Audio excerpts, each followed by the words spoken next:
உலக நாடுகளில் சொந்தமாக வானூர்தி இல்லாத ஒரு நாடு பட்டியலில் இந்தியா சேர்ந்து விட்டது. 4150 கோடி தூய காற்றுக்கு என்று நிர்மலா சீதாராமன் நிதியமைச்சர் அவர்கள் படித்திருக்கிறார். காற்றை எப்படி கொண்டு வருவார்கள்? தூய காற்றை பலூன்ல கொண்டாந்து மூக்க தரப்பா தப்பா நீங்க தான் சொல்லிக்க நான் இந்திய குடிமகன் பாஸ்போர்ட்ல என்னோட பாஸ்போர்ட்ல இருக்கு. அப்புறம் திருப்பி தனியா ஒரு சான்றிதழ் கேட்கறீங்க. அது எப்படி? மதத்தை வைத்து மானுடத்தை பிரிப்பது மாதிரி ஒரு கொடுமை உலகத்தில் உண்டா? இல்ல. 5 பதம் அடிபணிவதும் தமிழன் பரம்பரைக்கே கிடையாதுங்கிறான் தலைவர் பிரபாகர். இந்த நாடு நம்மது. நான் உங்களோடு இருப்பேன், நீங்க என்னோடு இருப்பீங்க, நாடு நம்மோடு இருக்கும். தைரியமா இருங்க. முதல்ல இனிமேல் எவனாவது ஒருவன் நம்மை சிறுபான்மை என்று சொன்னால் செருப்பாலேயே அடிக்கணும். சிறுபான்மைன்னா நமக்கு கொஞ்சம் சலுகை கிடைக்குது. ஐயோ, உங்களுக்கு வேண்டியது சலுகையா உரிமையா? அதான முக்கியம். நிகழ்ச்சியின் அடுத்தபடியாக நாம் அனைவரும் ஆவலோடு எதிர்பார்த்து கொண்டிருக்கக்கூடிய செந்தமிழன் சீமான் அவர்கள் கண்டன உரையாற்ற வருமாறு அன்போடு அழைக்கிறோம்.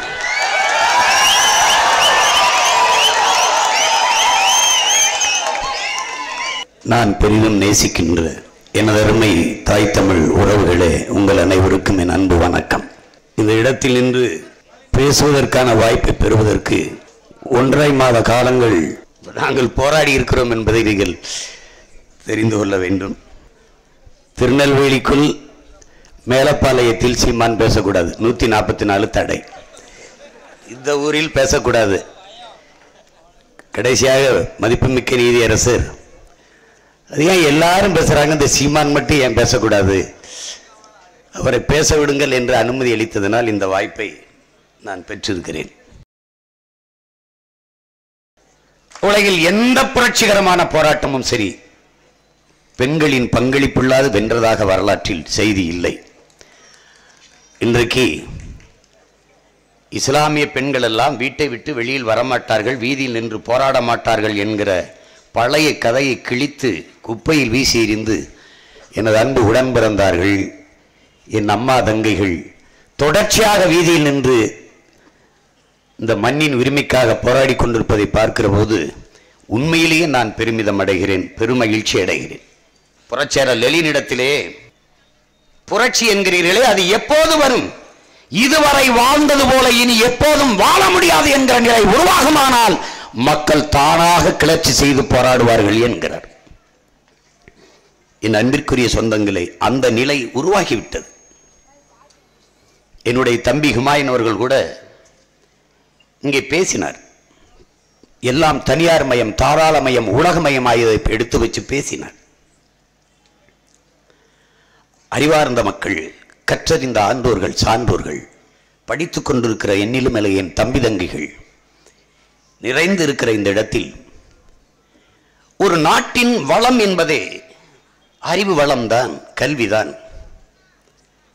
அதிலிருந்துதான் எல்லாம் கட்டமைக்கப்படுகிறது. அந்த அறிவை வளர்க்கும் கல்வி தனியார் மயம், மிக உயர்ந்த சந்தை. அடுத்தது ஒரு நாட்டின் நலன் என்பது உடல் நலன், உயிர் காக்கும் மருத்துவம். பணக்காரனுக்கு ஒரு மருத்துவம், ஏழைக்கு ஒரு மருத்துவம் என்ற நிலை இருப்பது எவ்வளவு கீழானது என்பதை அறிவிச்சிருந்த மக்கள் சிந்தித்து பார்க்க வேண்டும். ஆனால் இவ்வளவு பெரிய நிலம், இவ்வளவு பெரிய வளம், இவ்வளவு பெரிய மனித ஆற்றல் எல்லாத்தை வைத்துக் கொண்டு உயிர் காக்கும் மருத்துவம் மிக உயர்ந்த சந்தை பொருள். ஒரு நாட்டின் முதல் குடிமகனுக்கு என்ன மருத்துவம் கிடைக்கிறதோ அது கடைகோடி மனிதனுக்கும் கிடைக்கணும். அதுதான் ஆகச் சிறந்த ஜனநாயகம்.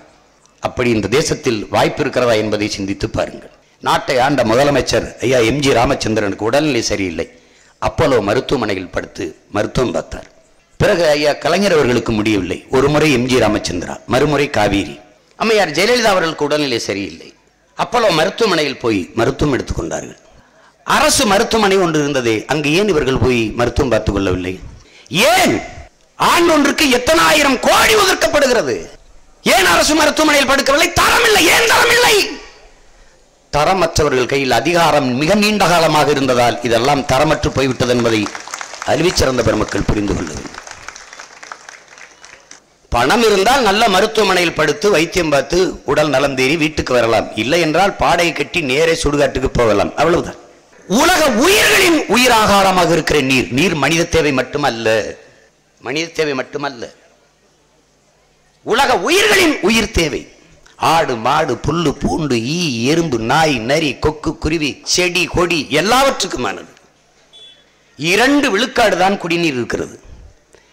2 விழுக்காட்டு குடிநீரை 20 விழுக்காடாக உயர்த்துவது எப்படி என்று சிந்திக்காது 2 விழுக்காடு தான் இருக்கிறதா, இதை விற்றால் நிறைய சம்பாதிக்கலாம் என்று சிந்தித்தவன் தான் உலக உயிர்களுக்கு செய்த முதல் துரோகி. அவன்தான் துரோகி. அந்த நீர் ஆகப்பெரும் சந்தை பொருள், விற்பனை பண்டம். இப்போதான் நீங்கள் கவனிக்க வேண்டும்.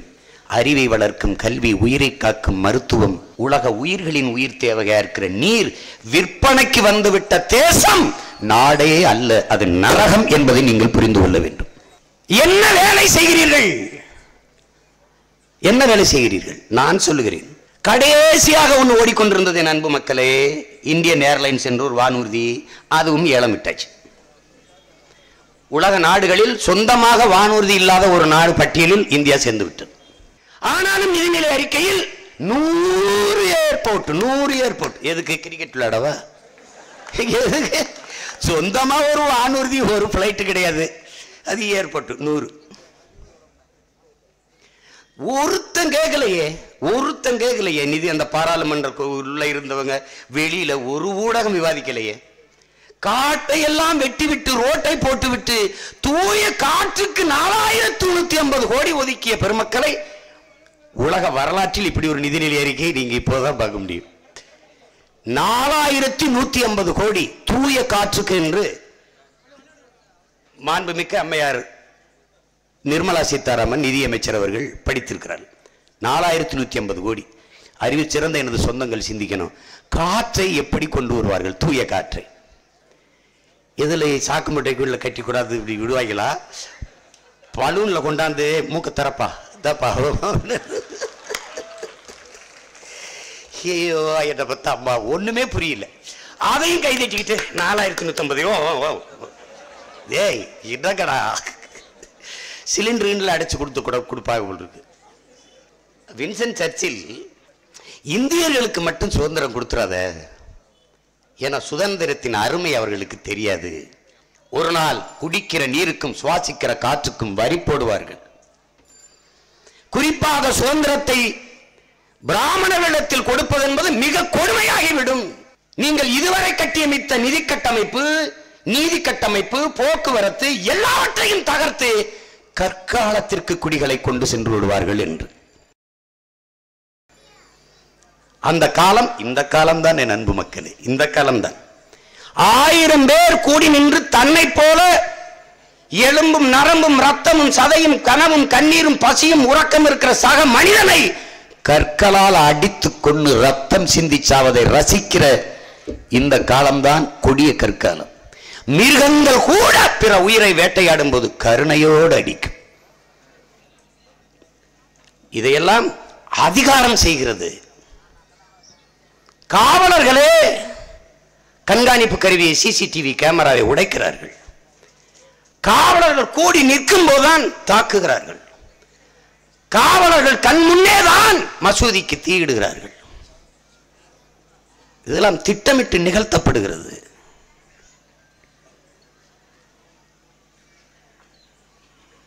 ஒரு தேசத்தின் பெருத்த அவமானம் இது, தலைகுனிவு. இவர்கள் எல்லாம் நினைத்துக் கொண்டிருப்பார்கள், ஐயா அப்துல் கலாம் அவர்களை பிஜேபி தான் குடியரசுத் தலைவராக ஆக்கியதுன்னு. ஆக்கியதற்கு காரணம் இருக்கிறது. குஜராத் கலவரத்திலே உலக அரங்கில் இந்தியா தலகுனிந்து நின்னது. அப்போது வாஜ்பாய் அவர்களுடைய தலைமையில் இருந்த அந்த ஆட்சியில் கூட்டணியில் இருந்தவர்கள் ராம்விலாஸ் பாஸ்வானும் சந்திரபாபு நாயுடு. இந்த அவமானத்தை துடைக்க ஒரு வழிதான் இருக்கிறது. அப்துல் கலாம் அவர்களை குடியரசுத் தலைவராக ஆக்கினால் ஓரளவு உலகத்தின் பார்வை வேறு மாதிரி திரும்பும் என்று அவர்கள் அறிவுறுத்தியதனால் அப்துல் கலாம் அவர்கள் குடியரசுத் தலைவராக தேர்வு செய்யப்பட்டாரே ஒழிய அவர்கள் விரும்பி கொண்டு வந்து தரவில்லை. தமிழன் என்றால் தீவிரவாதி, இஸ்லாமியன் என்றால் தீவிரவாதி, இப்படி கட்டமைக்கப்பட்டிருக்கிறது. என்னை எதற்காக கனடா அமெரிக்காவுக்குள் நுழைவுள்ள திருப்பி அனுப்பினாங்க? எதற்காக என் பாஸ்போர்ட்டை பறிச்சு வச்சுக்கிட்டாங்க? நான் தீவிரவாதி, ஏன் நான் தமிழன். இப்படிதான் கட்டமைக்கிறார்கள். உங்களுக்கு தெரியுமா என் அன்பிற்குரிய சொந்தங்களே, பாகிஸ்தானுக்காக உளவு பார்த்தார்கள் என்று 13 பேர் கைது செய்யப்பட்டிருக்கிறார்கள். 13 பேரில் ஒருவர் கூட இஸ்லாமியர் இல்லை என்பது நீங்கள் தெரிந்து கொள்ள வேண்டும். ஒரு கொடுமை. 2014 பாராளுமன்ற தேர்தலில் நாட்டின் குடிகளுக்கு நான் காவலாளியாக இருப்பேன் என்று வாக்கு கேட்டு பிரதமரான பெருந்தகை மாண்புமிக்க ஐயா நரேந்திர மோடி அவர்கள்தான் வீட்டு காவலாளியாக இருப்பேன் என்று சொன்னவர். இந்த வீட்டுக்கு உண்மையிலே நீங்கள் உரிமையாளரா என்று இப்போது நம்ம இடத்திலே கேட்கிறார். நம்ம இடத்தில் பல கேள்விகள் எழுகிறது. விடுதலை பெற்ற 72 ஆண்டு கால இந்தியாவில் யார் இந்தியர்கள் என்று தெரியாமத்தான் எங்களை ஆட்சி செய்து கொண்டிருந்தீர்களா? என்ன இது? நான் இந்தியனா இல்லையா என்று தெரியாதா எனக்கு குடும்ப அட்டை கொடுத்தீர்கள்? நான் இந்தியனா இல்லையா என்று தெரியாமல் தான் எனக்கு வாக்காளர் அடையாள அட்டை கொடுத்தீர்கள், ஓட்டுநர் உரிமம் கொடுத்தீர்கள், மின் இணைப்பு கொடுத்தீர்கள், என்னிடத்தில் வீட்டு வரி, அந்த வரி, சாலை வரி எல்லா வரியும் வாங்கினீர்கள், கடைசியாக ஜிஎஸ்டி எல்லாம் வாங்கினீர்கள் என்னிடத்தில். நான் இந்தியனா இல்லையா என்று தெரியாதா என்னிடத்தில் ஆதார் அட்டை வாங்கினீர்கள். கடைசியாக நான் இந்தியனா இல்லையா என்று தெரியாமலையா எனக்கு கடவுச்சீட்டு கொடுத்தீர்கள், அதில் சிட்டிசன் ஆஃப் இந்தியான்னு எழுதி கொடுத்திருக்கிறீர்களே. அப்ப அது நீங்க தான் சொல்லிக்க நான் இந்திய குடிமகன் பாஸ்போர்ட்ல, என்னோட பாஸ்போர்ட்ல இருக்கு. அப்புறம் திருப்பி தனியா ஒரு சான்றிதழ் கேட்குறீங்க, அது எப்படி? அதான் நான் கேட்டேன். முதல் குடிமகன் பிரசிடென்ட் ஆஃப் இந்தியாவை காட்ட சொல்லுது குடியுரிமை சான்றிதழ, அப்புறம் குடிகள்கிட்ட கேட்கலாம், அதுக்கு பதில் இல்லை. நாட்டின் பிரதமரை காட்ட சொல்லுங்க, அது செய்தி ஏதோ போயிடுச்சவருக்கு ஒருத்தன் தகவல் உரிமை சட்டத்தில் போட்டு கேட்டான். 1955 குடியுரிமை சட்டத்தைப்படி அந்த பிரிவு 3 படி அவரிடத்தில் சான்றிதழ் இல்லை, அதனால் காட்ட தேவையில்லை. அதான் நாங்களும் சொல்றோம், எங்கிட்ட இல்லை, காட்ட தேவையில்லை. என்கிட்ட இருந்தாலும் நான் காட்ட போறதில்லை, அது வேற செய்தி. என்கிட்ட இருந்தாலும் நான் காட்ட போறதில்லை. நான் முகாமுக்கு தயாராயிட்டேன், பெட்டிக்கிட்டெல்லாம் கட்டிட்டேன். நீங்களும் வந்தீங்க, என் கூட வந்தீங்கன்னா நம்ம சேர்ந்து போய் நல்லா மகிழ்ச்சியா இருக்கலாம். என்ன இப்ப ஒண்ணு இல்ல, இதே மாதிரி தான் இருக்கும். இப்ப திறந்த வெளியில இருக்கும், அப்புறம் கம்பிக்குள்ள இருப்போம். That's all your order. வேற ஒரு மாற்றமும் நிகழ போறது இல்லை. மதத்தை வைத்து மானுடத்தை பிரிப்பது மாதிரி ஒரு கொடுமை உலகத்தில் உண்டா? இல்ல. அதுலயும் நம்ம மக்களுக்கு இருக்கிறது இப்ப பார்த்தா எல்லாம் கொஞ்சம் என் தம்பி எல்லாம் கொஞ்சம் தெளிவடைந்து வராங்க. எத்தனை ஆண்டு காலமா நம்மளை சிறுபான்மைன்னே பேசி அப்படியே ஒரு பயப்படுத்தி ஒரு குற்றவாளிகள் போல அவன் நம்ம சிறுபான்மை அப்படின்னு. இது எந்த மாதிரியான ஒரு கொடுமையான கட்டமைப்பு?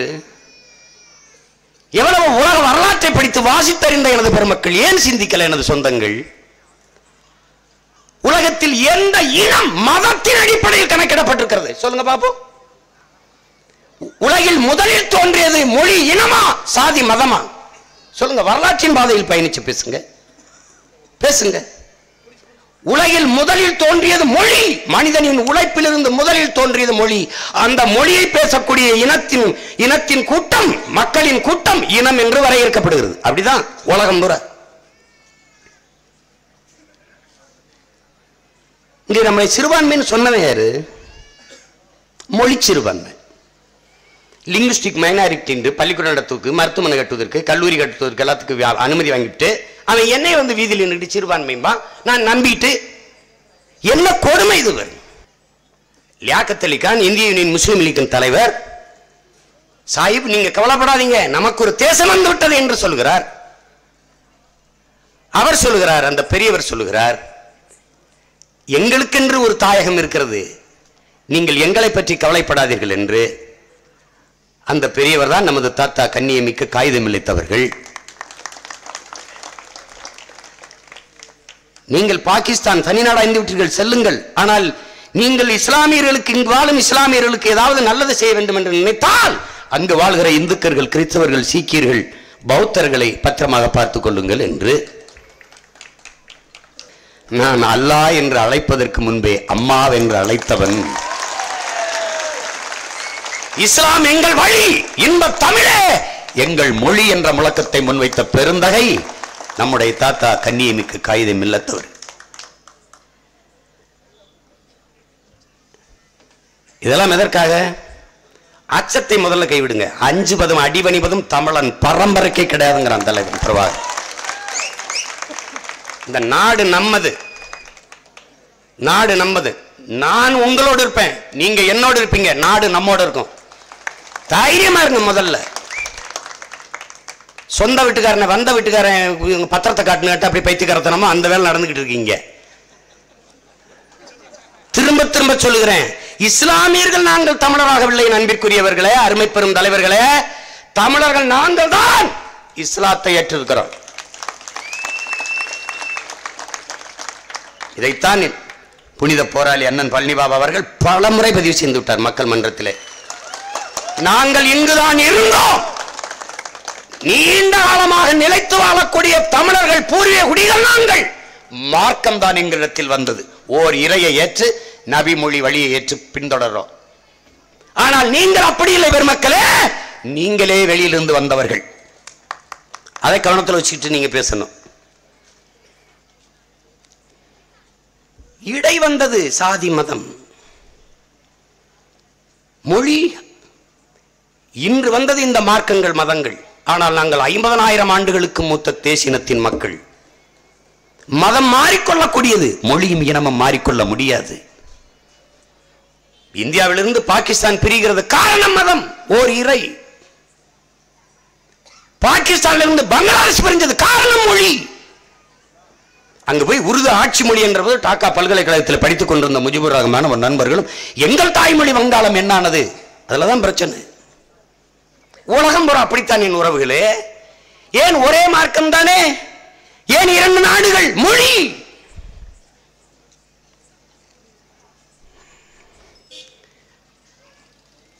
மகாராஷ்டிரால இருந்து குஜராத் பிரியுது, மராட்டியர் மாநிலத்திலிருந்து குஜராத் பிரியுது. பெரும்பான்மை இந்துக்கள் தானே. அப்பயான் இன்னொரு மாநிலம், அவன் மராட்டியன், அவன் குஜராத்தி. மொழி காரணம். மொழி வழிதான் தேசிய இனங்கள், நிலங்கள் பிரிக்கப்பட்டிருக்கு. மக்கள் கூடி வாழ்கிறார்கள். ஐரோப்பிய ஒன்றியத்திற்கு செல்லுங்கள் என் அன்பிற்குரிய சொந்தங்களே, அத்தனை நாடுகளும் இஸ்லாம் கிறிஸ்தவர்கள் தான். டென்மார்க், சுவிஸ், ஜெர்மனி, பிரான்ஸ் எல்லாம் கிறிஸ்தவர் தான். அப்ப ஏன் இத்தனை நாடுகள்? மொழி வழியே தேசிய இனங்கள் பிளந்து பிரிந்து தேசிய நிலப்பரப்பை பெற்று வாழுது.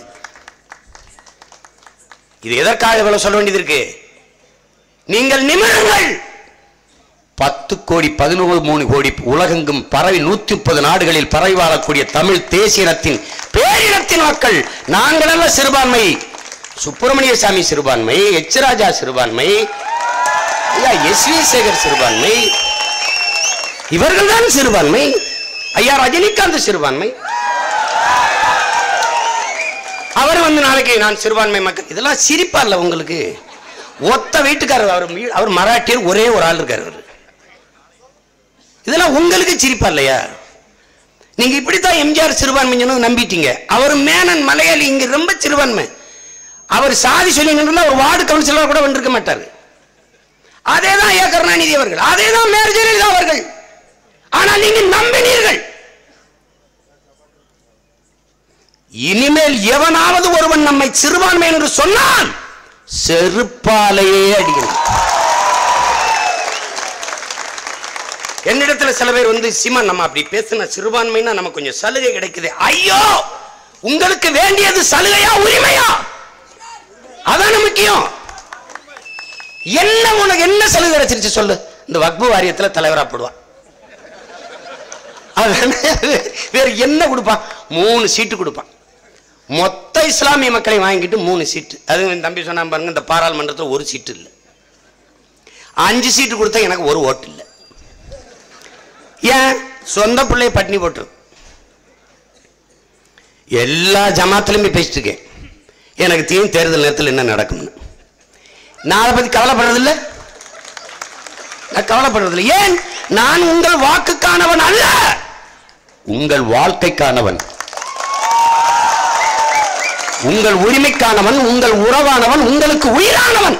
போட்டா போடு, போடலன்னா போ, அதை பத்தி எனக்கு கவலை இல்லை. இது என் பிறவி கடன், இது என் பிறவி கடன். என் இனம் சார்ந்து யாருக்கு துறை வந்தாலும் முதலில் துடித்து முன்னிற்பவன் நான் தான். அது என் இனத்தின் மாண்பு. உடலில் எங்கு காயம்பட்டாலும் முதலில் கண்ணலும், அதுபோல உலகில் எங்கு காயம்பட்டாலும் தமிழர் மண்ணலும். இதான் வரலாறு. நாங்கள் அழுதுறோம். ரோஹிங்கிய மக்கள் தாக்கப்பட்ட போது அழுதோம், பெனாசிர் புட்டோ மரணத்துக்கு அழுதோம், ஒரு நடன கலைஞன் மைக்கேல் ஜாக்சன் மரணத்துக்கு அழுதோம், ஈரான் ஈராக் போறப்ப நடந்த படுகொலைகளுக்கு அழுதோம். எல்லாவற்றுக்கும் நாங்கள் கலங்கினோம், கண்ணீர் வெடித்தோம். ஏன்? தமிழர்கள் மனித நேயர்கள் அல்ல, உயிர்மை நேயர்கள். எல்லாரும் கல்லு மாவுல கோலம் போட்டுக்கிட்டு இருந்தாங்க சொந்தங்களே. தமிழர்கள் அரிசி மாவுல கோலம் போட்டான். எதுக்கு? ஈக்கும் எறும்புக்கும் இரையாக இருக்க வேண்டும் என்று. அது காரணம் என்ன? உயிர்மை நேயம். எல்லாரும் வாசல்ல நாயை கட்டி விட்டான், தமிழன் மட்டும்தான் திண்ணையை கட்டினான். வரையும் வரலாம் இருந்து சாப்பிட்டு விருந்து உண்டு ஓய்வெடுத்து போட்டு. இதெல்லாம் மாண்பு.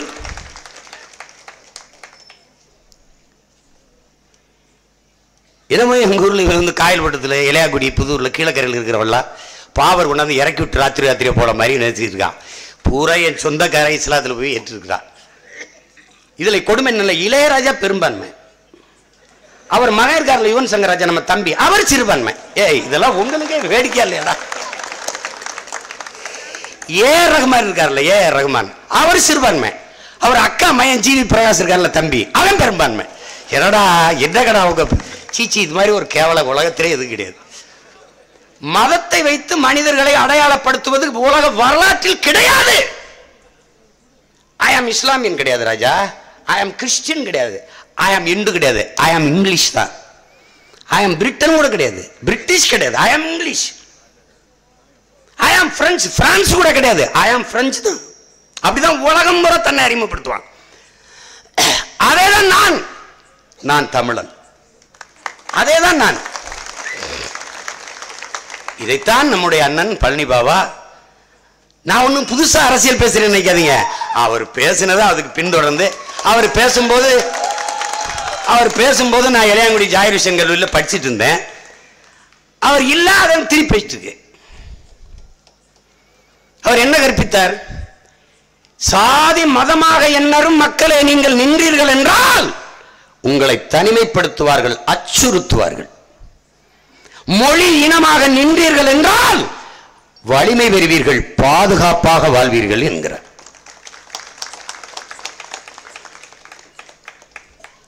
இப்ப எல்லாரும் நம்ம சொல்லி பார்ப்போமே, நாங்க தமிழர்கள், இந்த நாடு என் நாடு, இது தமிழ் தேசிய குடியரசு, இங்க குடியுரிமை சான்றிதழ் எங்களுக்கு தேவையில்லை, நீ வேற எங்கேயாவது எடுத்துக்க சொல்லிதான் பாருங்களேன். ஒரு தடவை நம்ம ஓடுற வரைக்கும் தான் விரட்டுவான். நம்ம இத்தனை பேரும் திருப்பி விரட்டணும்னு வச்சுக்கோங்க, அவன் எங்க போவான்னு தெரியாது. இது ஒரு வசதியா இருக்கு பாருங்க. நம்ம தினம் ஏதோ நம்ம குடியுரிமை மட்டும்தான் போயிருமோ, நம்மள நாட எங்க கொண்டு போய் போடுவான்னு நினைக்கிறீங்க? நம்மள எங்க போட்ட முடியும்? யாருக்கிட்ட இருக்கு? 1969க்கு அப்புறம் தான் பிறப்பு இறப்பை பதிவு செய்யணுங்கிற சட்டம் வருது.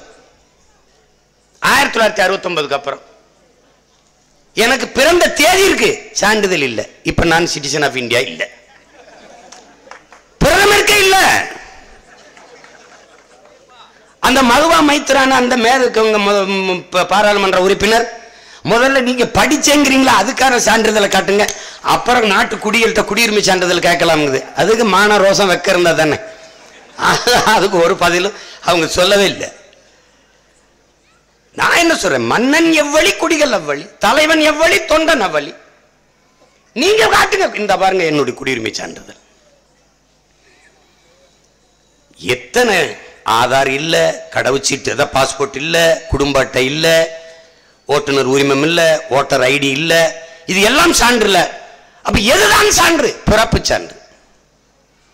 இப்ப நான் பிறப்பு சான்றிதழ் வச்சிருக்கேன். நான் குடியுரிமைக்கான சான்றிதழை தாக்கல் செய்யும் போது, பதிவு செய்யும் போது, விண்ணப்பிக்கும் போது என்னுடைய பெற்றோர்களினுடைய பிறப்பு சான்றிதழையும் அங்கே கொடுக்கணும். ஆனால் 69க்கு முன்னாடி என் பெற்றோர்கள் யாருக்குமே பிறப்பு சான்றிதழ் இருக்க வாய்ப்பு கிடையாது. அப்படின்னா இதைத்தான் நாங்க சொல்றோம். இது இஸ்லாமிய மக்களுக்கு எதிரானது என்று எண்ணுவதே தவறு, ஒட்டுமொத்த மக்களுக்கும் எதிரானது. அதான் நீங்க புரிஞ்சுக்கணும். இங்க எங்க சிக்கல் வருது அப்படின்னா, பாகிஸ்தான், பங்களாதேஷ், ஆப்கானிஸ்தான்ல இருந்து வர்ற இந்துக்கள், அங்க வாழ முடியாது வர்ற இந்துக்கள், பௌத்தர்கள், பார்சி, சீக்கியர்கள், கிறிஸ்தவர்கள், இவர்களுக்கு குடியுரிமை கொடுப்பாது, அதுல பிரச்சனை இல்லை.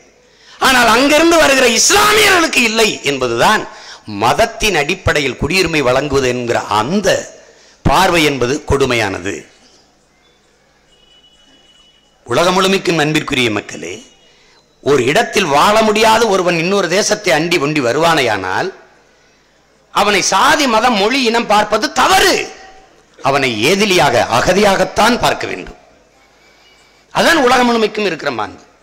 குறிப்பாக ஈழத்தாயகத்தில் நமது இரத்த சொந்தங்கள் நிலத்தை இழந்து நாம் ஏதிலிகளாக வெளியேறுகிற போது கனடா, ஆஸ்திரேலியா, ஐரோப்பிய நாடுகளில் பிரான்ஸ், ஜெர்மனி, சுவிஸ், டென்மார்க், இந்த நாடுகள் எல்லாம் தங்கள் தாயக குடிகளாக அவர்களை குடியுரிமை கொடுத்து ஏற்றுக்கொண்டது.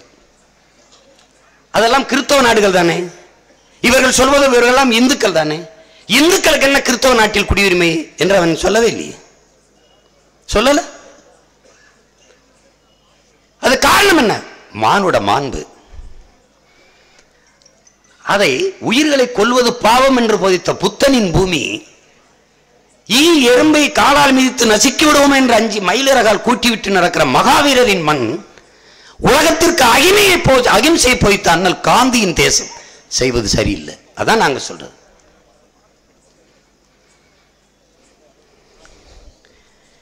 இந்த கலவரம் அறவழியில் தானே போராடி கொண்டிருந்தார்கள், அமைதியாகத்தானே மக்கள் போராடி கொண்டிருந்தார்கள். அப்ப எதற்காக அந்த கலவரம் மூட்டப்பட்டது? எதற்காக தூண்டப்பட்டது? ஏன் நிகழ்த்தப்பட்டது? ஒரு நாகரிகம் அடைந்த ஒரு பண்பட்ட சமூகம் செய்யக்கூடிய செயலா இது? எப்படி பாருங்க. இந்த கொடுஞ்செயல்களை கண்டிப்பதற்கு ஒருவரும் இல்லை. இதில் என்ன கொடுமைனா, ஒரு தொலைக்காட்சி கூட இதை பணந்த மனதோடு விவாதிக்கல. எல்லாம் இந்த அலைபேசி இருப்பதனால் வலையொலி காட்சிகளை நாம் பார்த்து பார்த்து பரவியதுதான். அதில் அந்த முரளிதருங்கிற நீதிபதி அவர்கள் ஏன் இவர்கள் மேல நீ குற்றப்பதிவு செய்யல, எஃப்ஐஆர் போடல என்று சொன்னதற்கு இரவோட இரவா அவரை பணியிட மாற்றம் செய்துவிட்டார். எப்படி இருக்கு பாரு. இஸ்லாமியர்களுக்கு இந்த நாட்டுக்கு எந்த சம்பந்தம் இல்லை, அவர்கள் இந்த நாட்டின் விடுதலை போராட்டத்துக்கு அவங்களுக்கு எந்த சம்பந்தம் இல்லை. இது போல இவர்கள் கட்டமைப்பது எவ்வளவு பெரிய வரலாற்று பெருந்துரோகம். என் அன்பிற்குரிய சொந்தங்களே, இந்திய தேசிய இராணுவத்தை கட்டமைத்து மாவீரன் சுபாஷ் சந்திர போஸ் விடுதலைக்கு போராடிய போது அந்த இராணுவத்தை கட்டுவதற்கு நிதி நாடங்களும் திரட்டி கொண்டு வருகிறார். அப்போது பர்மாவுக்கு செல்கிறார். பர்மாவில் வாழ்கிற இந்திய மக்கள் அவரிடத்தில் போய் பேசுகிறார். என் அன்பான மக்களே, கொஞ்சம் ரத்தம் தாருங்கள், நான் நிறைய சுதந்திரம் தருகிறேன் என்று சொல்கிறார். கூட்டத்தில் இப்படி கூடியிருந்தவர்கள் எல்லோரும் அவர்களுக்குள் மெதுவாக பேசிக் கொள்கிறார்கள். நாம் நம்ம வியாபாரத்தின் நம் லாபத்தில் ஒரு விழுக்காடு கொடுப்போமா, 2 விழுக்காடு கொடுப்போமா, இல்லை ஒரு 5 விழுக்காடு கொடுப்போமா என்று பேசிக் கொண்டிருக்கிறது சுபாஷ் சந்திர போஸின் காதிலே விழுகிறது. அப்போது அவர், அப்ப நானும் சுதந்திரத்தை 1 விழுக்காடு 2 விழுக்காடு உங்களுக்கு பிரித்து கொடுத்தால் போதுமா என்று கேட்கிறார். அந்த கூட்டத்தில் ஒருவர் எழுந்து வருகிறார். என் அன்பிற்குரிய சொந்தங்களே, அப்துல் ஹபீப் என்கிற ஒரு பெருந்தகை வருகிறார். அன்றைக்கு மதிப்பில் 1 கோடி ரூபாயை காசோலையில் எழுதி கொடுக்கிறார். 1 கோடி ரூபாயை இந்திய தேசிய ராணுவம் அமைச்சு இந்திய நாட்டின் விடுதலைக்கு சுபாஷ் சந்திர போராடுவதற்கு. அந்த இஸ்லாமிய மக்களுக்கு தேசப்பற்று இல்லை என்று இவர்கள் சொல்கிறார். திப்பு சுல்தானை விட ஒரு விடுதலை போராட்ட வீரன், ஹைதர் அலியை விட ஒரு விடுதலை போராட்ட வீரன் இந்தியாவில் உண்டா?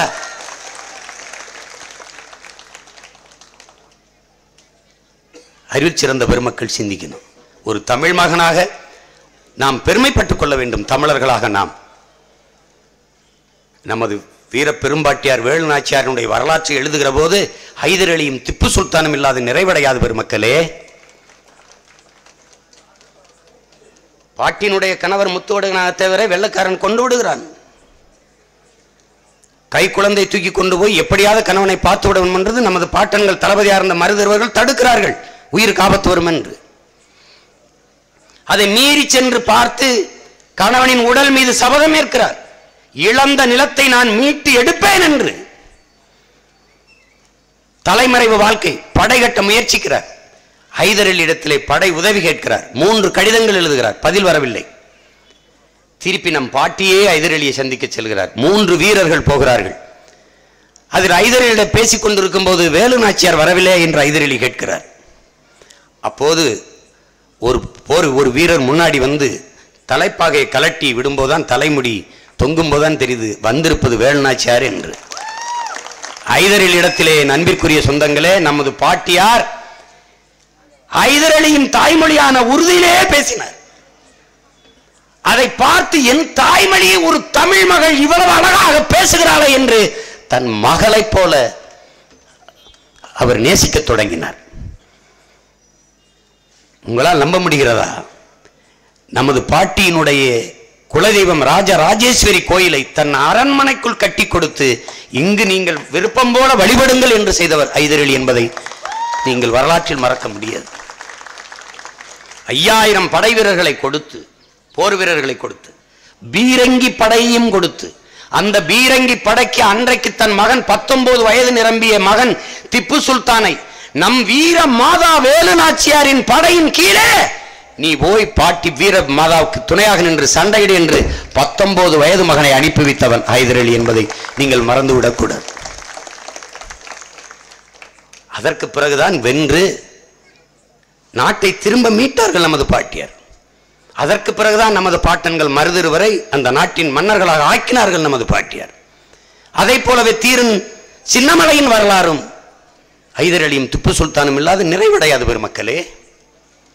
ஆனால் அவர்கள் திப்பு சுல்தான் விழாவை கர்நாடகாவில் கொண்டாட தடை போட்டிருக்கிறார்கள்.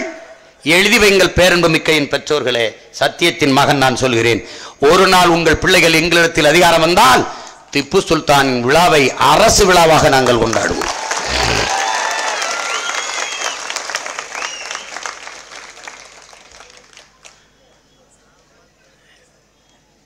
அறிவார்ந்த பெருமக்கள்,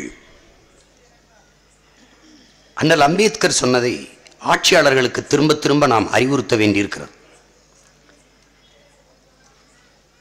நாம் வாழுகிற நாட்டை விட நாம் சார்ந்திருக்கிற மதம் பெரிது என்று என்ன போகிறோமா, அல்லது நாம் சார்ந்திருக்கிற மதத்தை விட நாம் வாழ்கிற நாடு பெரிது என்று என்ன போகிறோமா? நாட்டை விட மதம் தான் பெரிது என்று என்ன தொடங்கினால் இந்த நாடு நாசமாவதை யாராலும் தடுக்க முடியாது என்கிறார். அதிகாரத்தில் இருக்கும் ஆட்சியாளர்கள், மதிப்புமிக்க பெருமக்கள், இதையெல்லாம் சிந்தித்து பார்க்க வேண்டும். நீங்கள் எதை பற்றியும் கவலைப்படவில்லை. 6 ஆண்டுகளாக எங்கள் காதுகளில் விழுந்த ஒரே வார்த்தை மதம். நீங்கள் உங்கள் கொள்கை கோட்பாடுகளை நாங்கள் தெளிவாக புரிந்து வைத்திருக்கிறோம். உங்கள் அரசியல் கொள்கை என்ன? பசு மாடு, பாகிஸ்தான் பக்கத்து நாடு, ஜெய் ஸ்ரீராம் கோஷம், இது 3ஐ தவிர உங்களுக்கு ஒரு கொள்கையும் இல்லை. மாட்டுக்கறி வைத்திருந்தார் என்பதற்காக, அவர் குளிரூட்டில் வைத்திருந்தார் என்பதற்காக அப்பாவை மகனையும் அடித்தே கொன்றீர்களே, கட்டி வைத்துக் கொன்றீர்களே.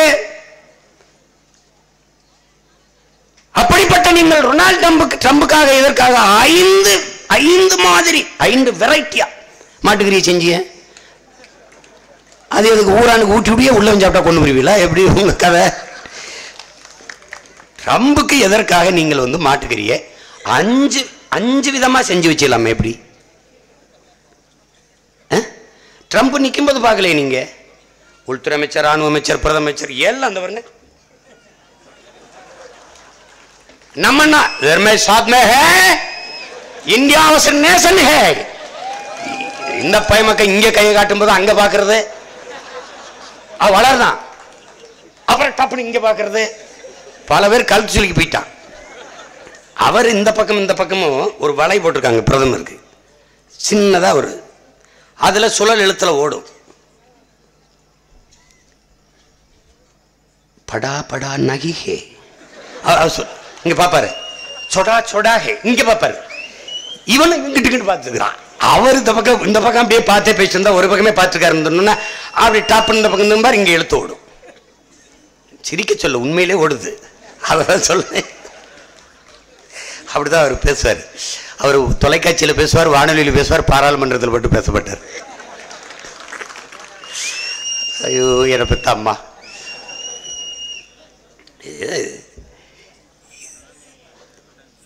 இது எவ்வளவு பெரிய ஆபத்தாகும்னா உங்களுக்கு புரியும்படியா சொல்றேன். ஆதி குடிகள், காடுகளில் வாழ்கள் ட்ரைப்ஸ், பழங்குடி மக்கள், அவர்கள் என்ன சான்றிதழ் வைத்திருப்பார்கள், என்ன ஆவணம் வைத்திருப்பார்கள்? அவர்கள் குடிகளற்றவர்கள். இவர்கள் சொல்வது போல உங்களால் நம்ப முடிகிறதா? நாடெங்கிலும் எத்தனை லட்சக்கணக்கான பிச்சைக்காரர்கள் இருப்பார்கள் என்று எண்ணி பாருங்கள். டெல்லியில் மட்டும் 13,000 பிச்சைக்காரர்கள். இவர்கள் எப்படி தெரியுமா செய்வார்கள்? காமன்வெல்த் விளையாட்டு போட்டி நடக்குது, 13,000 பிச்சைக்காரன் லாரியில ஏற்றி வேற இடத்துல இறக்கி விட்டு வந்துட்டாங்க. திடீர்னு பார்த்தீங்கன்னா ஒரே குடிசை. இந்த குடிசைகள் வெளிநாட்டவன் வரும்போது கண்ணுக்கு பற்றக்கூடாதுன்னு அந்த குடிசைகளை மறைக்கிற அளவுக்கு பதாகைகளை வச்சு மூடிட்டாங்க. இப்போபடி ட்ரம்ப் வரும்போது சவரில் போனாங்க, குஜராத் மாடல் என்றார்கள். குஜராத் மாடல் என்றால் என்ன? குடிசைகள் தெரியாமல் 7 அடி சுவர் எழுப்பி மறைப்பது. இதுதான் குஜராத் மாடல். நான் என்ன கேட்டேன், எப்பா என்னப்பா பெரிய மாடல், நீங்க இந்த குடிசைகள் எல்லாம் பிரிச்சுட்டு வீடு கட்டி கொடுத்துருக்கலாம். அதுல குறிப்பா இந்த 7 அடிக்கு கல் வச்சு கட்டினீங்கல்ல, இந்த கற்களை வச்சு அவனுக்கு வீடு கட்டி கொடுத்துருக்கலாமே. எப்படி இருக்கு பாரு. அத்தனை ஏமாற்று. தாஜ்மஹால் சுற்றுலா தலத்திலிருந்து பட்டியலிருந்து நீக்கிட்டாங்க. ஆனா ட்ரம்புக்கு எதை காட்டுறதுன்னு தெரியல. அவசர அவசரமா வெள்ளை அடிச்சு அதுல ஒரு ஐயா வர மாட்டார், பெரிய நான் அங்க வரல, நீ போயிட்டு வா. அவர் யோகி ஆதித்யநாத் வர்றாரு, அவர் வந்து காட்டுறாரு ட்ரம்புக்கு. அவர் எப்படிப்பட்ட தலைவர்னு பாருங்க. காந்தியோட சபர்மதி ஆசிரமத்துக்கு கொண்டு போய் விட்டா, அண்ணல் காந்தியடிகள் படம் இருக்குது, காந்தி ஃபாதர் ஆஃப் நேஷன், எதையாவது ஒன்று போட்டிருக்கணும், இந்தியா எதாவது போட்டிருக்கணும். அங்கே போய் காந்திக்கு முன்னாடி ஒரு இது இருக்கு, குறிப்பேடு, மோடி மோடி மோடி மோடி மோடி எழுதிச்சு. ஒரு நாட்டின் தலைவன் இன்னொரு நாட்டுக்கு பயணம் போகும்போது அந்த நாட்டின் பெருமை என்ன, வரலாறு என்ன, அந்த நாட்டின் சிறப்புகள் என்ன, அந்த நாட்டில் வாழ்ந்த தலைவர்கள் யார் யார், அங்குள்ள அடையாளங்கள் எது, பெருமைகள் எது, இதெல்லாம் தெரிந்து வைத்துக் கொண்டுதான் பயணிக்கணும். அவருக்கு காந்தியே ஒன்றும் தெரியல, காந்தி யாருன்னு தெரியல. ஏன் நீங்க தாஜ்மஹாலை கட்டினீங்க? நீங்க 3000 கோடி கட்டின வல்லபாய் பட்டேல் சிலையை கட்டிக்கலாமே. எப்படி 3000 கோடியில் சிலை, காலடியில் பிச்சைக்காரன். அதான் இன்றைய நிலை, இந்தியாவின் நிலை அதுதான். காந்தியுடைய ஆசிரமத்துக்குள்ள கூட்டி போனீங்க, ஏன் வல்லபாய் பட்டேல் சிலை கொண்டு போகல? ஏன்னா உலகத்தில் இந்தியாவின் அடையாளம் என்பது உலகத்தின் பார்வையில் காந்தி தான், வல்லபாய் பட்டேல் அல்ல. இவர்கள் கொண்டாடுவார்கள். காந்தியை கொன்ற பிறகு RSS மீது விதிக்கப்பட்ட தடையை 16 மாதங்களில் நீக்கியவர் வல்லபாய் பட்டேல் என்பதற்காக அந்த நன்றி கடனுக்கு 3000 கோடியில் செல்ல. வளர்ச்சி பற்றி பேசுகிறார்கள் அறிவார்ந்த பெருமக்களே. மருத்துவமனை தரையில் படுத்து கிடக்கிறார்கள், படுக்கை இல்லை. அந்த குளுக்கோஸ் ஏறுவதற்கு ஸ்டாண்ட் இல்லை, நிறுத்தம் இல்லை. கையில் ஒரு தாய் ஒரு குளுக்கோஸ் பாட்டில் எவ்வளவு நேரம் அந்த இறங்கும்னு தெரியும், சொட்டு சொட்டா. அவ்வளவு நேரம் ஒரு தாய் இந்த கை மாத்தி இந்த கை மாத்தி இந்த கை மாத்தி பிடித்துக் கொண்டிருக்கிறார். இதுதான் இந்தியாவின் வளர்ச்சி. நீங்க ரொம்ப வளர்ச்சினா இவங்க கட்டமைக்கிற வளர்ச்சியை நீங்க ரொம்ப குழம்பிக்காதீங்க. பட்டினி கடந்து நாம் செத்தால் கட்டையில் நம்மை எரிக்காமல் கரண்டில் எரிப்பதை வளர்ச்சி என்கிறார்கள். இவ்வளவுதான் வளர்ச்சி. பிச்சைக்காரன் முதல்ல கையேந்தி இப்படி பிச்சை எடுத்துட்டு இருந்தான், அம்மா அம்மான்னு. இப்ப சோய்ப்பு மிஷின் வச்சு அட்டையில கிழிக்கிறான். இதுதான் டெவலப். நான் உங்கள் பிள்ளைகள் கேட்கிற வளர்ச்சி என்ன? பிச்சைக்காரன் சோய்ப்பு மிஷின் வச்சு பிச்சை எடுப்பது அல்ல, பிச்சைக்காரனை இல்லாத தேசத்தை உருவாக்குவதுதான் வளர்ச்சி. 30 கோடிக்கு குறைவில்லாத மக்கள் இரவு உணவில்லாமல் உறங்கச் செல்கிறார்கள். 6.4 விழுக்காடு 1 வயது 2 வயது குழந்தைகள் பட்டினி கிடக்கிறார்கள். தேசத்தின் பிஞ்சுகள் உணவில்லாமல் சாகிறார்கள். இந்த நாட்டின் தலைவர் பெருமகன் ஐயா நரேந்திர மோடி அவர்கள் என் நாட்டின் எதிர்கால பிஞ்சுகள் பச்சிலம் குழந்தைகள் பசியோடு உறங்க செல்ல மாட்டார்கள் என்ற உறுதியை தர முடியுமா? முடியாது. ஆனால் இங்க என்ன நடக்குது? மதம் எந்த பிரச்சனையும் மத உணர்ச்சியை தூண்டி மூடிவிடலாம் என்று நினைக்கிறார்கள். இது பேராபத்தான போக்கு. வீரத்துறவி விவேகானந்தர் அவர்கள், அன்பிற்குரிய மக்களே, வெறும் வயிற்றில் வேதாந்தத்திற்கு இடமில்லை என்று கற்பித்திருக்கிறார். ஒரு பக்கம் பொருளாதார வீழ்ச்சி 4.7 விழுக்காட்டில் இருக்கு. இது பங்களாதேஷ் நேபாளத்துக்கு கீழே இருக்கு. உலக வங்கி எச்சரிக்குது, இதிலிருந்து மீளுமா? வாய்ப்பு இல்லை. ஜிஎஸ்டி நாங்க ஒரு நாடு வெறும் வரி விதிப்பில் மட்டும் பொருளாதாரத்தில் மேம்பட்டு விட முடியும் என்பது எவ்வளவு பெரிய ஏமாற்று. தேசத்தின் குடிகள்கிட்ட வரி வரி வரி வரி என்று எப்படி இருக்கு? ஒரு பசுமாடு, அதுக்கு தண்ணி வைக்க மாட்டாங்க, தவிடு வைக்க மாட்டாங்க, புண்ணாக்கு போட மாட்டாங்க, புல்லு போட மாட்டாங்க, வைக்கோல் போட மாட்டாங்க. ஆனால் பாலை மட்டும் கறந்து கொண்டே இருப்பார்கள் என்றால் மாடு செத்து போகாதா? எப்படி? நீங்கள் 28 விழுக்காடு வரி எடுத்தீர்கள். 100 நாள் வேலை திட்டத்திற்கு வேலைக்கு செல்கிறேன். 100 ரூபாய் தான் சம்பளம். 40 ரூபாய் கமிஷன் போக 60 ரூபாய் தான் என் கைக்கு வருகிறது. நான் 1 கிலோ பருப்பு வாங்குகிறேன். அதற்கு என்ன வரி கட்டுகிறேனோ அதைத்தான் இந்தியாவின் மிகப்பெரிய பணக்காரர்கள் அதானியும் அம்பானியும் கட்டுகிறார்கள். எப்படி இருக்கு பாருங்க. ஒரே வரிதான். நான் உப்புக்கு எவ்வளவு கட்டணும், அரிசிக்கு எவ்வளவு கட்டணும், பருப்புக்கு எவ்வளவு கட்டணும், எண்ணெய்க்கு எவ்வளவு கட்டணும், பர்பஸுக்கு எவ்வளவு கட்டணும், அதே வரியைத்தான் இந்தியாவின் முதன்மை பணக்காரர்களும் கட்டுகிறார்கள். இத்தனை கோடி இவ்வளவு வரி விதிப்பில் இந்த நிதிநிலை அறிக்கையில் ஜிஎஸ்டியால் இவ்வளவு வருமானம் வந்தது என்ற கணக்கிற்கு அறிக்கை இருக்கா?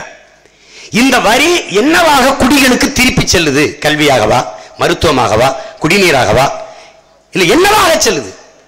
தடையற்ற மின்சாரமா போகுதா, இல்ல பாதை போகுதா? இவ்வளவு வரிகளை எடுத்துக்கொண்டு சுங்கச்சாவடி சுங்கச்சாவடி என்று எங்களை ஏன் சாகடிக்க வேண்டும்? ஏன்? எந்த கேள்விக்கு நீங்கள் பதில் தந்திருக்கிறீர்கள்? என்னுடைய மோற்றுப்பை குந்துருளி, என்னுடைய மகிழ் உந்து காரு, எல்லாவற்றுக்கும் நீங்க வரி எடுத்திருக்கிறீர்கள். ரோடு டாக்ஸ் எடுத்திருக்கிறீர்கள், சாலை வரி. நான் ஒரு இசூசு என்று ஒரு கார் வைத்திருக்கிறேன். 21 லட்சம் காரின் விலை. அது போல என்னிடத்தில் 3 லட்சம் சாலை வரி எடுத்திருக்கிறார்கள். 3 லட்சம். எந்த சாலையில் ஓட்டுவதற்கு எடுத்தார்கள்? பதில் இல்லை. எந்த சாலை? அந்த சாலை கட்டி இந்த சாலையில தான் ஓட்ட, அதில் மட்டும் ஓட்டி திரிஞ்சிட்டு போறேன். 3 லட்சம் ரூபாய் என்னிடத்தில் ரோடு வரி சாலை வரி எடுத்து விட்ட நீங்கள் 50 கிலோமீட்டருக்கு 50 ரூபாய் கப்பம் வசூலிப்பது ஏன்? பதில் இல்லை. தேசத்தின் குடிகளுக்கு பயணிக்க பாதை தராத நாடு எப்படி நல்ல பாதையில் பயணிக்கும் என்று அறிவார்ந்தவர் மக்கள் சிந்திச்சு பாருங்க. பேராபத்தை நோக்கி கொண்டு போய் கொண்டிருக்கிறார்கள். எதையுமே மதத்தை வைத்து மூடிவிடலாம் என்று நினைக்கிறார்கள். எனவேதான் உங்கள் பிள்ளைகள் சொல்கிறோம், என் அன்பிற்குரிய மக்களே, அவர்கள் சாமிக்கு அரசியல் செய்ய வந்தவர்கள், நாங்கள் வாழுகிற பூமியை காக்க அரசியல் செய்ய வந்தவர்கள். மதம் வளர்த்தால் பல கல்லறைகள் உருவாகும், மரம் வளர்த்தால் நம் தலைமுறைகள் நலமாகும் என்பதை அறிவிற் சிறந்தவர் மக்கள் புரிந்து கொள்ள வேண்டும். மிக பட்டினி, பசி, பஞ்சம் வரும்போது, வேலையின்மை, தொழில் முடக்கம் இதெல்லாம் வரும்போது மக்கள் இதே போல வீதிக்கு வந்து கிளர்ச்சி செய்வார்கள். ஆட்சியாளர்கள் எதிர்கொள்ள முடியாது, எதிர்கொள்ள முடியாது, ஓடி விடுவார்கள். அது நமது தலைவர் நிறைய ஓடி ஓடி பயிற்சி எடுத்திருக்கிறார். பணம் செல்லாது என்று சொல்லிவிட்டு ராத்திரியே கிளம்பிட்டார் ஜப்பானுக்கு. ஜிஎஸ்டி வரியை போட்டு ராத்திரியே கிளம்பிட்டார். இது எப்படி இருந்தது? எங்க ஊர்ல எல்லாம் ஏதாவது ஒரு பிரச்சனை வழக்காயிருச்சு, போலீஸ் தேடுதுன்னா தலைமறைவா போய் ஒளிஞ்சுக்கிறது. அப்புறம் ஃபோன் அடிக்கிறது ராத்திரில, மாப்பிள்ள நிலைமை எப்படி இருக்கு, சீரியஸாக தேடிட்டு இருக்காங்க, வந்துடாத அங்கேயே. இதே தான் கிளம்பிடுவார். அமித்ஷாவுக்கு போடுவார், எப்படி இருக்கு, ஒரே போராட்டமாக இருக்குது, டென்ஷனாக இருக்குது, இப்போ வேண்டாம், ஒரு மாதிரி செட்டில் ஆகிட்டாங்க, வாங்க. மக்கள் என்ன பண்ணுறாங்க? நிம்மதியாக இருக்கான், விடாத ஜிஎஸ்டி போடு. பணம் செல்லாதும்போது என்ன? சொர்க்கத்தில் கொண்டு போய் வைப்பேன், 50 நாட்கள் பொறுத்திருங்கள், சொர்க்கத்தில் கொண்டு போய் வைப்பேன். செத்து எல்லா பேரும் சொர்க்கத்துக்கு போனானே ஒழிய அவர் கொண்டு போன பாடு இல்லை. உங்களுக்கு தெரியுமா, எந்த அறிவான ஒரு தலைவன் இதை செய்வான்? பணம் செல்லாதனால ஊழல் ஒளிஞ்சிரும். எப்படி ஊழல் ஒழியும், லஞ்ச ஒழியும்? இப்ப 2000 நோட்டு இல்லை, அது இல்லைன்னா ஒரு பிரச்சனையும் இல்லை. அதுதான் முதல்ல தெரியுது. அதை எது கொண்டு வரணும்ப்பா? நல்லா கவனிச்சுக்கிறீங்க. பல பேர் சுற்றுலாவுக்கு போனான், வெளி மாநிலங்களுக்கு சுற்றுலா போனான், பொண்டாட்டி பிள்ளையை கூட்டிக்கிட்டு ஒரு 50,000 60,000 கையில் எடுத்துட்டு கிளம்புனா, ராத்திரியில பணம் செல்லாதுன்ட்டாங்க, செத்தான். கதை முடிஞ்சு. அம்மாவுக்கு முடியல, மருத்துவமனையில் சேர்த்துட்டான், அறுவை சிகிச்சை. 2 லட்ச ரூபா கட்டிட்டு அம்மாவை கூட்டிட்டு போங்க, டிஸ்சார்ஜ் பண்ணி எடுத்துட்டு போங்கன்னா. காலையில பணத்தை கட்டிட்டு கூட்டிட்டு போறேன்னு போனான். வங்கியிலிருந்து எடுத்து வச்சிருந்தான். ராத்திரியில 10 மணிக்கு பணம் செல்லலை. இப்போ இந்த பணத்தை கட்டி அம்மாவை கூட்டிட்டு போக முடியாது. ஆஸ்பத்திரியில் இருக்கிற ஒவ்வொரு நாளும் கட்டணம் ஏறிக்கிட்டே இருக்கு. எப்படிப்பட்ட தவிப்பு! எத்தனை குடும்பம் திருமணம் எல்லாம் போச்சு தெரியுமா உங்களுக்கு? பிள்ளைக்கு கல்யாணம் பத்திரிக்கைலாம் அடிச்சு சொந்தக்காரெல்லாம் கூட்டிட்டான். 10 லட்ச ரூபா பணத்தை எடுத்து வச்சிருக்கிறாங்க பெற்றோர்கள். காலையில் சொந்தக்காரெல்லாம் சேர்ந்து பட்டாடைகள், துணிமணி, நகை, பாத்திர பண்டம்லாம் வாங்க போகலாம்னு இருக்கும்போது ராத்திரியில் பணம் செல்லலை. முடிஞ்சு அந்த பிள்ளையோட வாழ்க்கை. ஒருத்தட்ட பதில் இருந்ததா? அதுல அறிவார்ந்த ஒரு அறிக்கை, பத்திரிக்கை அடித்து கொண்டு வந்து தந்தால் உங்களுக்கு திருமணத்துக்கு 1 லட்சம் கொடுப்போம். அவங்க அப்பன் காசு இல்லை, நம்ம சேமிப்புல தான். நம்ம காசுல 1 லட்சம் கொடுப்பாங்க. எப்பா? பத்திரிக்கை அடிச்சுட்டு வந்து தந்தா. ஒரே ஒருத்தன் தான் கேட்டேன், பத்திரிக்கை அடிச்சுட்டு வந்து தந்தா 1 லட்சம் கொடுப்பீங்க, பத்திரிக்கை அடிக்க காசு கொப்பனா கொடுப்பான். அதுக்கு பதில் இல்லை. இதெல்லாம் காரணம் என்ன? அறிவு. பூரா துக்ளக் படிச்ச வைக்கலாம் வந்து ஆட்சிக்கு உட்காந்து பெருத்து காது வழிய ஒழுதுருச்சு அறிவு. இதெல்லாம் ஒரு தலைவனால் சிந்திப்பானா? பிள்ளைகள் சாப்பிடுகிற பிஸ்கட்டுக்கு 18 விழுக்காடு வரி, தங்க பிஸ்கட்டுக்கு 3 விழுக்காடு வரி. அந்த 3 விழுக்காடு வரியை விதிப்பதற்கு பல மணி நேரங்கள் விவாதம். விதிக்கலாமா வேண்டாம்? பார்வையற்றவர்களும் பிள்ளைகள் எழுதி படிக்கிற தாள் இருக்குல்ல, அதுக்கு வரி 18 விழுக்காடு. கேட்கும் திறனற்ற செவி கருவி இருக்குல்ல, செவி கேட்கும் திறன் கருவி, அதுக்கு வரி. மாற்று திறனாளி நம் பிள்ளைகள் பயன்படுத்துற சர்க்கரை வண்டி இருக்குல்ல, அதுக்கு வரி. இவங்கள மாதிரி ஒரு கொடுங்கோளர்களை நீங்க உலக வரலாற்றிலே பார்க்க முடியாது. ஆதார் கொண்டு வந்தாங்க. அக்யூஸ்ட் மாதிரி சொந்த நாட்டு மக்களை நம்பாம கண்ணின் கருவிலியை கொடுத்துரு, 10 விரல் ரேகை வச்சிரு. இது அமெரிக்காவில் என்னை கைது செய்யும் போது இதே தான் பண்ணான். கண்ணு கருவலி எடுத்தான், நேரா பாருனா வச்சான், அங்கே நான் அக்யூஸ்ட். கனடாவில் இதே தான் செஞ்சான், அவன் அங்கே நான் அக்யூஸ்ட். இந்தியாவுக்கு வந்து அதே தான் செய்ய வச்சான், இங்கே நான் அக்யூஸ்ட். எப்படிப்பட்ட நாடு பாருங்க. அதுதான் ஆக உச்சம். நாங்க ஆதார் இல்லைன்னா ஒண்ணும் இல்லைன்னாங்க, இப்ப அதுவே ஒண்ணும் இல்லையா, வேற ஏதாவது கேட்கிறாங்க.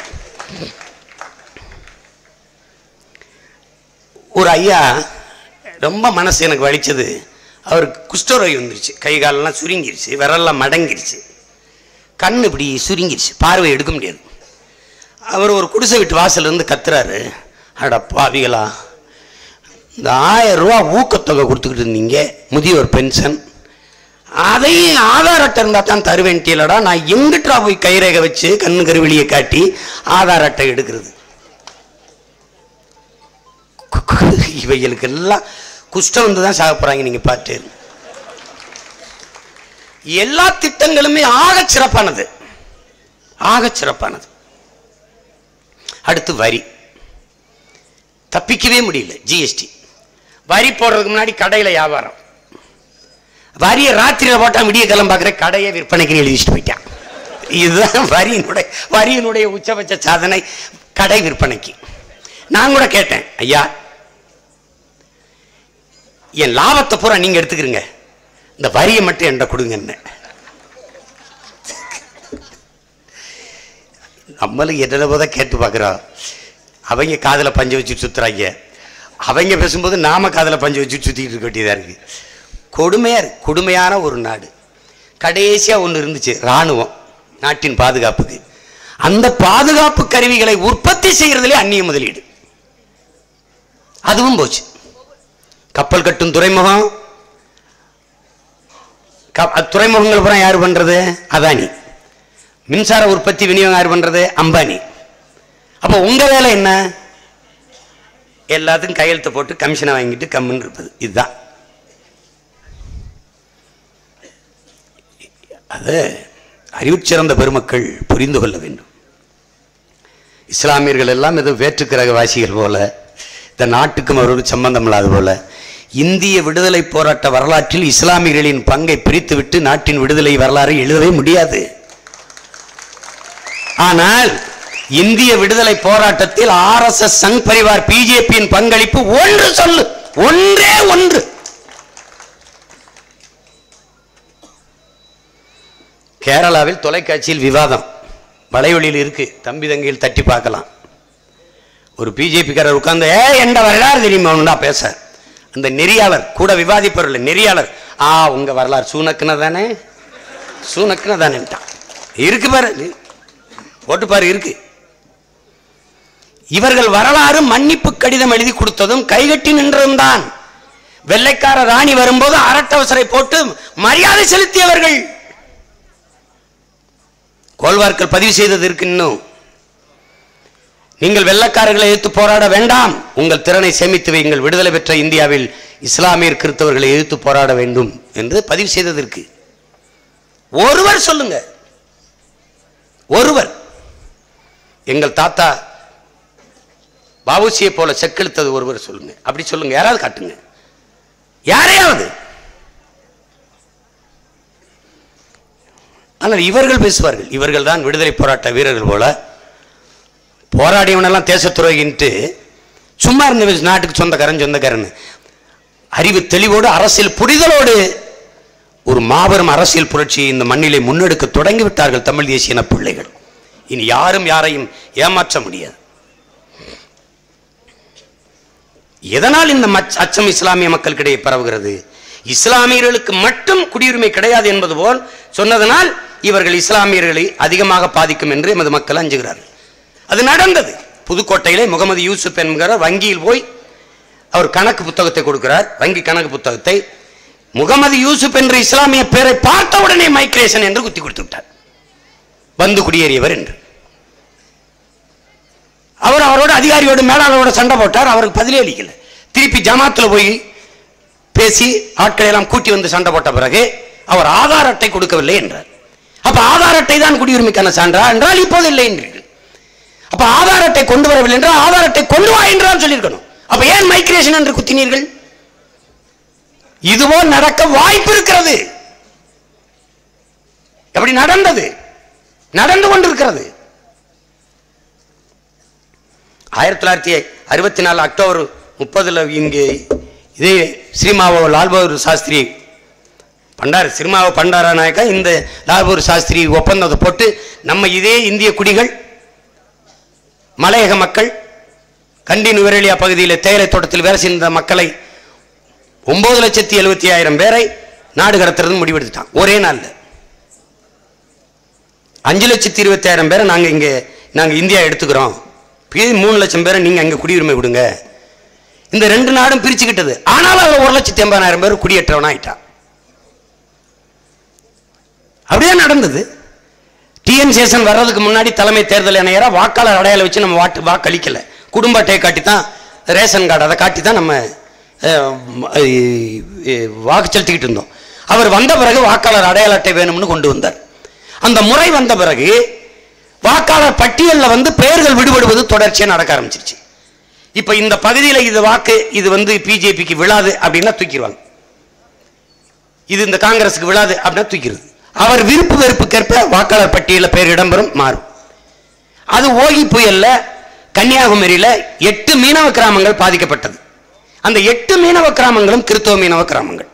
இந்த வாக்கு பாரதிய ஜனதாவின் வாக்கு இல்லை என்ற பிறகு 42,000 பேருக்கு கடந்த பாராளுமன்ற தேர்தலில் 2019 நடந்த தேர்தலில் 42,000 பேருக்கு ஒரே நாளில் வாக்குச்சீட்டில் பேர் இல்லை. நடந்துச்சா இல்லையா? அதை போல இவர்கள் செய்வார்கள் என்பதால் தான் இதை நாங்கள் எதிர்க்கிறோம். செய்துவிட முடியும், அந்த பேராபத்து நிகழ வாய்ப்பு இருக்கிறது என்பதால் தான் நாங்கள் இதை எதிர்க்கிறோம். இது யாரு பாதிக்கப்பட்டிருக்கிறார்கள் என்று கேட்கக்கூடாது. கொரோனா வைரஸ் வரல, ஆனா வந்துரும்னு நீங்க எச்சரிக்கை நடவடிக்கை எடுத்தீங்களா, அது மாதிரி நடவடிக்கை தான் இது. மீனவர்கள் கடலுக்கு செல்லாதீர்கள்,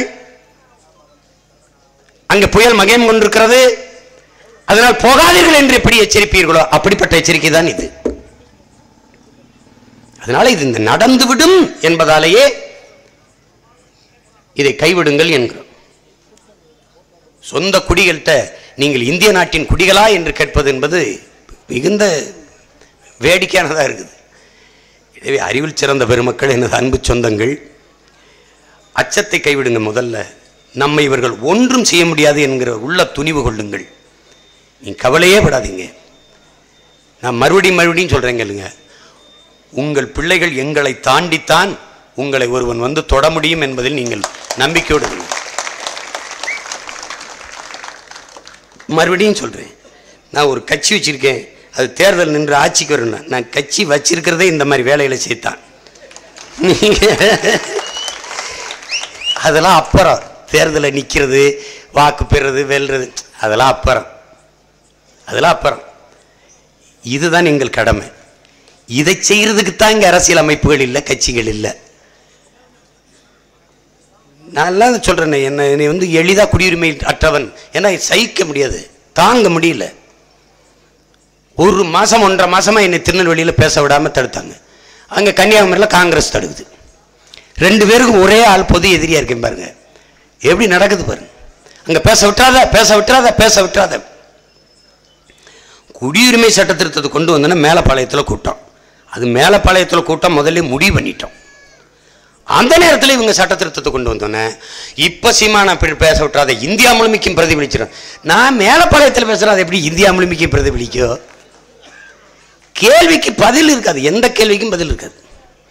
நாம் இனிமேல் குடியுரிமை சான்றிதழுக்கு எதிராக போராட்டம் நடத்துவதை விட்டுவிட்டு president of India, prime minister of India குடியுரிமை சான்றிதழை காட்ட வேண்டும். குறிப்பாக உள்துறை அமைச்சர் அமித்ஷா காட்ட வேண்டும். பாராளுமன்ற உறுப்பினர்கள், பாரதிய ஜனதாவின் பாராளுமன்ற உறுப்பினர்கள் காட்ட வேண்டும். ராம்நாத் கோவிந்த் காட்ட வேண்டும். இது உண்மையிலே நியாயமாக தான் இருக்கு. ஏன்னா வேற ஒரு திருவிழா இருக்குது, அதனால 9 வரைக்கும் நாங்கள் பேசி தான் வந்தோம். 9 வரைக்கும் முடிக்கணும்ட்டு. இது இதோட முடிய போகிறதில்ல, இன்னும் பல பிரச்சனைகள் நமக்கு தருவாங்க. அப்புறம் மறுபடியும் நம்ம போராட தான் வேணும்.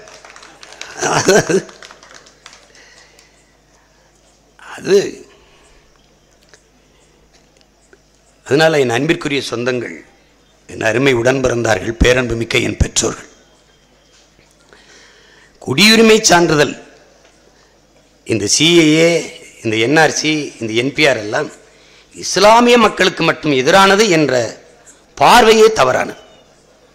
இது ஒட்டுமொத்த மக்களுக்கும் எதிரானது. அதைத்தான் ஐயா மூத்த பத்திரிகையாளர் இந்து ராம் அவர்கள் கூட சொல்றாங்க பாருங்க. ரஜினிகாந்த் அவர்கள்லாம் இந்த குடியுரிமை சட்டத்திட்டத்தை நன்கு தெரிந்து கொண்டு பேசணும். ஒரு பிஜேபி மெம்பர் மாதிரி பேசுறார். அவரே சொல்றாரு பாருங்க, 2 ஹவுஸ்ல அதை நிறைவேறிடுச்சு, நீதிமன்றம் சரின்றுச்சு, அதனால திரும்ப பெற மாட்டாங்க. இவரே பிரைம் மினிஸ்டர் ஆஃப் இந்தியா போல, கவர்மெண்ட் ஆஃப் இந்தியா போல அவரே சொல்றாரு. இப்ப நாம என்ன சொல்லுவோம், உங்க குடியுரிமை சான்றிதழை முதல்ல காட்டுங்க. ரஜினிகாந்த் நீங்க காட்டுங்க.